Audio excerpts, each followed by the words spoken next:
persiapan kita untuk terlaksananya kegiatan ini untuk seminar sekaligus pelantikan ARSI Sumbar periode 2022 sampai 2025 ini memang dirangkai dengan cukup singkat ya. Persiapan kita itu hanya 2 minggu dan alhamdulillah kita bisa kita bilang sukses dalam menjalankan aktivitas ini. Ini semua memang akibat dari kerjasama dari semua tim. Mungkin panitianya adalah direktur-direktur rumah sakit juga ya yang udah biasa bergerak cepat, yang agile ya dalam menyiapkan segala sesuatu. Jadi saya sebagai ketua pelaksana sangat terbantu dengan kinerja tim kita. Ini total ada berapa nih tadi? Cukup sukses juga nih. Ya, alhamdulillah dari undangan kita, alhamdulillah 80% itu bisa menghadiri meskipun dalam suasana hujan ya tadi pagi. Kita sempat delay 1 jam, tapi alhamdulillah semuanya bisa kita selesaikan sesuai dengan jadwal dan peserta juga bisa hadir. Targetannya ke depan Bu untuk ARSI Sumbar ini dan program-program kegiatan ini? Ya, kita akan mulai lagi gerakan ARSI Sumbar ini karena kemarin sudah karena COVID ya 2 tahun terakhir, jadi kita memang vakum dalam segala kegiatan karena kita fokus dalam penanganan COVID-nya. Nah, ke depan sesuai dengan judul dari seminar kita tadi itu bagaimana sih tantangan-tantangan ke depan untuk rumah sakit swasta. Nah, kita akan setelah ini kita akan melakukan penyusunan program kerja bersama dengan anggota ARSI yang lainnya sehingga kita bisa tahu bagaimana menyikapi dari regulasi-regulasi yang berubah-berubah itu. Misalnya kita akan lakukan mediasi dengan beberapa rumah sakit yang mungkin saat ini sedang menghadapi masalah. Kemudian juga kita akan lakukan seminar-seminar terkait dengan bagaimana pengelolaan rumah sakit, terutama untuk tata kelola ya. Jadi untuk direktur rumah sakit itu yang dipegangnya itu adalah tata kelola dulu nih, SOTK-nya. Nah, baru kita bisa menjalankan rumah sakit dengan baik. Kemudian bagaimana kolaborasi antar rumah sakit swasta untuk bisa saling menguatkan, tidak saling.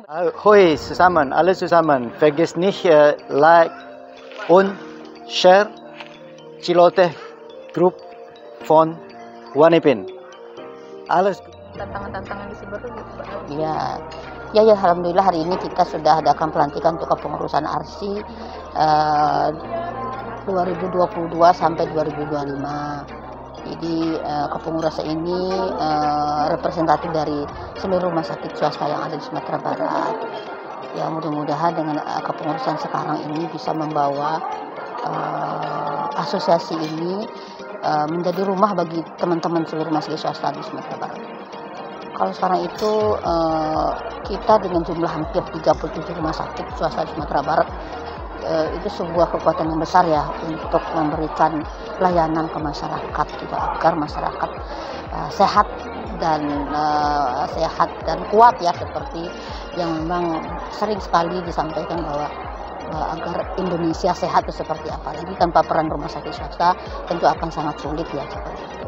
Jadi mudah-mudahan nanti dengan kepengurusan baru ini kita bisa membawa teman-teman ini, men-trigger teman-teman ini agar semangat melaksanakan menjalankan rumah sakitnya, agar karena memang apalagi di era pandemi ini ya, bahwa regulasi atau kebijakan-kebijakan itu sangat sering sekali berubah-ubah gitu.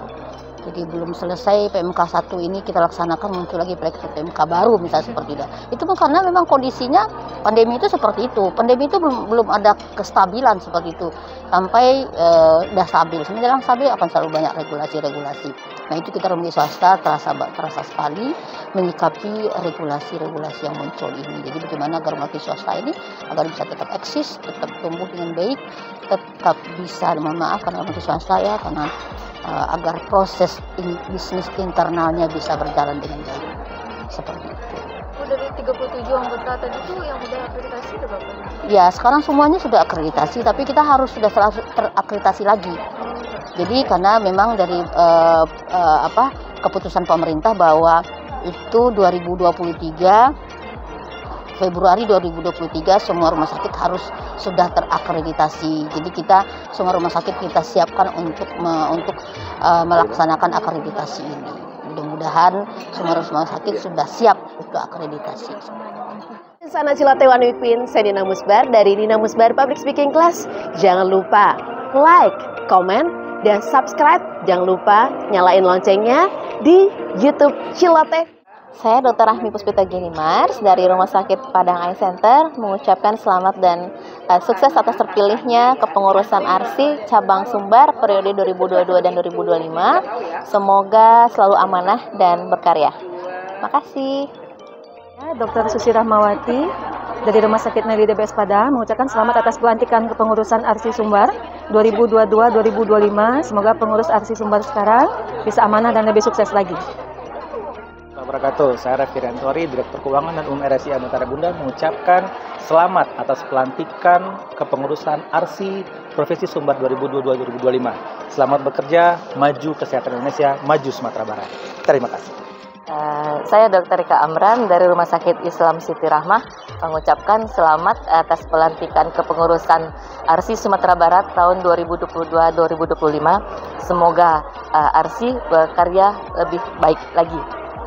Dari Bank BTN Kantor Cabang Padang mengucapkan selamat dan sukses kepada Ibu Helga yang sudah terpilih menjadi Ketua Asosiasi Rumah Sakit Swasta Indonesia periode 2022-2025 beserta seluruh pengurus. Selamat, semoga kedepannya makin sukses dan jaya selalu Ibu. Amin.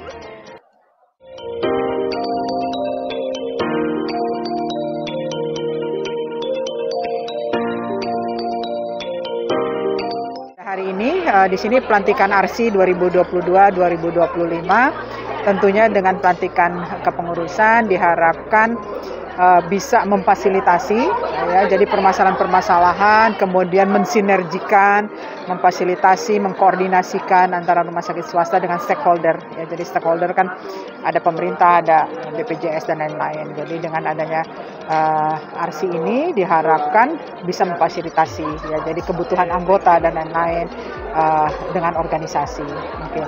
Tantangannya setelah pandemi ini? Oke, dari tantangan pandemi tentunya pandemi memberikan pelajaran yang cukup banyak ya, tidak hanya di Indonesia saya rasa, di seluruh dunia ya. Dari kasus-kasus pandemi ini banyak sekali yang kita pelajari ya. Tadi strategi saya mengungkapkan bahwa rumah sakit harus penguatan dari tata kelola ya, tata kelola baik tata kelola medis, manajemen dan lain-lain ya. Kemudian tentunya dari segi fasilitas dan lain-lain juga kita harus beradaptasi, tidak sama sebelum pandemi dan sesudah pandemi. Jadi ada rezoning, kemudian kita memisahkan ya ruang isolasi untuk pasien-pasien dan lain-lain ya, tentunya dengan kebijakan yang sudah ditetapkan oleh pemerintah. Kemudian kalau mau terus survive, berkembang, tentunya tadi selain tata kelola, penguatan leadership juga, kemudian redesign fasilitas dan lain-lain. Kita juga harus mengembangkan produk pelayanan ya. Kemudian produk pelayanan juga kita harus lihat bahwa aging population di Indonesia mungkin semakin harapan hidup semakin tinggi ya, semakin tinggi dan tentunya rumah sakit bisa melihat tantangan-tantangan tersebut. Selain itu digitalisasi ya, pemerintah sudah mengeluarkan, Kementerian Kesehatan pasti transformasi digital ya. Ini juga harus diadop oleh rumah sakit swasta. Dan terakhir adalah mutu pelayanan, seperti kita sekarang sudah ada 6 lembaga akreditasi independen yang bisa menilai mutu pelayanan. Hai, saya Sabrina dari Ayam Goreng Almunda. Jangan lupa ya subscribe, like, comment, and share channelnya Celoteh Wajib. Ya, kalau dulu cuma 1 lembaga, sekarang 6 lembaga dan rumah sakit bisa memilih lembaga independen penilai akreditasi itu yang mana ya. Jadi mutu pelayanan dan ini sangat penting ya. Jadi itu penguatan setelah pasca pandemi supaya kita bisa survive. Tadi digitalisasi kan tidak hanya sistem informasi tetapi bagaimana supaya pasien itu bisa kembali datang ke rumah sakit ya, tentunya dengan kita mengharapkan pandemi ini segera berakhir ya, jadi supaya masyarakat bisa berobat kembali ke rumah sakit dan rumah sakit memastikan bahwa siapapun yang berkunjung ke rumah sakit harus aman. Terkait BPJS terlebih Bu, ini dengan adanya peniadaan kelas di BPJS dampaknya sendiri terhadap rumah sakit swasta kan gimana nih? Oke, kelas rawat inap standar kan belum ada aturannya ya, belum ada regulasi yang dikeluarkan oleh pemerintah. Baru memang tahap kita mendiskusikan antara asosiasi, kementerian dan DJSN dan Menko PMK itu baru kita dalam proses kita menyusun ya. Tentunya rumah sakit swasta harus bisa mengantisipasi walaupun nanti sesuai dengan peraturan kan dimulai di Januari 2023. Itu di peraturannya. Perencanaannya adalah di rumah sakit pemerintah. Rumah sakit swasta juga harus menyiapkan tentunya. Karena regulasinya belum keluar, jadinya ya kita memang belum ya. Jadi tetapi kita harus mengantisipasi bagaimana nanti kalau KRIS itu diterapkan. Namun tidak hanya kelas rawat inap standar. Saya rasa itu semua berkaitan dengan banyak ya. Jadi tidak hanya kelas rawat inap, tetapi dengan iuran, dengan nanti tarif JKN-nya, memakai kelas yang mana, karena yang sekarang kan masih berdasarkan kelas rumah sakit. Mungkin itu, karena belum keluar sih, jadi kita ya nunggu ya, kita menunggu, tapi antisipasi bagaimana. Saya rasa rumah sakit tadi saya sudah menyampaikan kepada semua rumah sakit swasta ya harus siap lah. Ya. Ada lagi? Untuk anggota